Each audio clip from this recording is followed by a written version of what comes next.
Dialysis செஞ்சுட்டு இருக்கிறவங்களுக்கு இருக்கிற பெரிய சவாலான விஷயம் உப்பு தண்ணீர் கட்டுப்பாடு.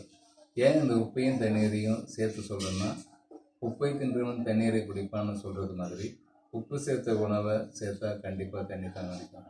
அதனால் தண்ணீரை கட்டுப்படுத்தணும்னா கண்டிப்பாக உப்பை கட்டுப்படுத்தணும். எல்லோரும் உப்பு இல்லாமல் சாப்பிட பழகிறதுக்கு ஆரம்பிக்கிற முதல் உணவு தயிர் சாதம். ஏற்கனவே நம்ம தயிர் சாதம் உப்பு இல்லாமல் சாப்பிட்டுருந்துருப்போம், இல்லைன்னா உப்பு குறைவாக இருந்தாலும் அதை பொருட்படுத்தாமல் சாப்பிட்டுருந்துருப்போம். அதனால் உப்பு இல்லாமல் தயிர் சாதம் சாப்பிட்றது கொஞ்சம் சுலபமாக இருக்கும். அடுத்தது உப்புமா. உப்பு இருந்தால் தான் உப்புமா. இருந்தாலும் சூடாக சாப்பிடும் பொழுது உப்புமாவை உப்பு இல்லாமல் சாப்பிட முடியும். உப்புமாவை செஞ்சு சாப்பிட்றதுக்கு பதிலாக அது ஒரு கிச்சடி மாதிரி செஞ்சு சாப்பிடும் பொழுது உப்பு இல்லைங்கிற குறை தெரியாது. அதுவும் சூடாக சாப்பிடும் பொழுது இந்த உப்பு இல்லைங்கிற குறை தெரியாமல் நல்லா சாப்பிட முடியும்.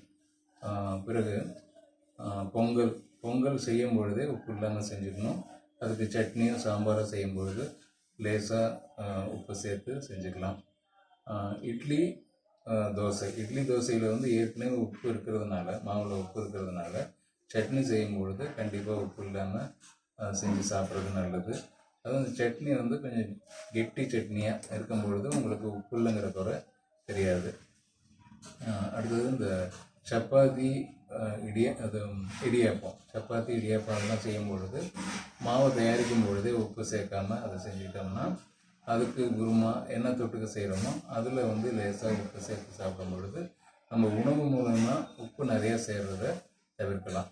இப்போ மீல்ஸ் சாதம் சாப்பிடும் பொழுது சாதம், சாம்பார், ரசம், தயிர், பொரியல், ஒரு சுண்டல், நம்ம சாப்பிடக்கூடிய பழங்களில் ஏதாவது ஒரு பழம் தினமும் சாப்பிட்ற அளவில் பாதி அளவு எடுத்து வச்சுக்கலாம்.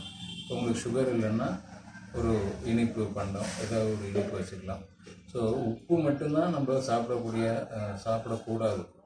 சாப்பிடக்கூடாத சுவை வந்து உப்பு மட்டும்தான்.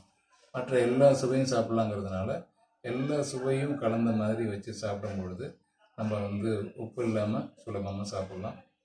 இப்போ இந்த சாம்பார் சாப்பிடும் பொழுது சாம்பாரில் பொரியலில் இதில் மட்டும் கொஞ்சம் உப்பு இருக்கிற மாதிரி வச்சுக்கலாம். ஏதாவது ஒரு 2 பொருளில் வந்து லேசான உப்பு இருக்கிற மாதிரி நீங்கள் செஞ்சு சாப்பிட்டீங்கன்னா உங்களுக்கு அந்த உப்பு இல்லாமல் சாப்பிட்றது ஒரு பெரிய கஷ்டமாக இருக்காது, இது எல்லாம் சேர்ந்து சாப்பிடும்பொழுது.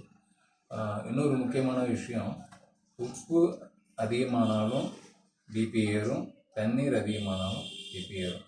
அதனால் நம்ம உணவில் இந்த உப்பு குறைவாக எடுத்துக்கிற மாதிரி திட்டமிட்டு உணவு எடுத்துக்கிட்டோம்னா சௌகரியமாக டயாலிசிஸ் செய்து கொண்டு ஆரோக்கியமாக வாழலாம்.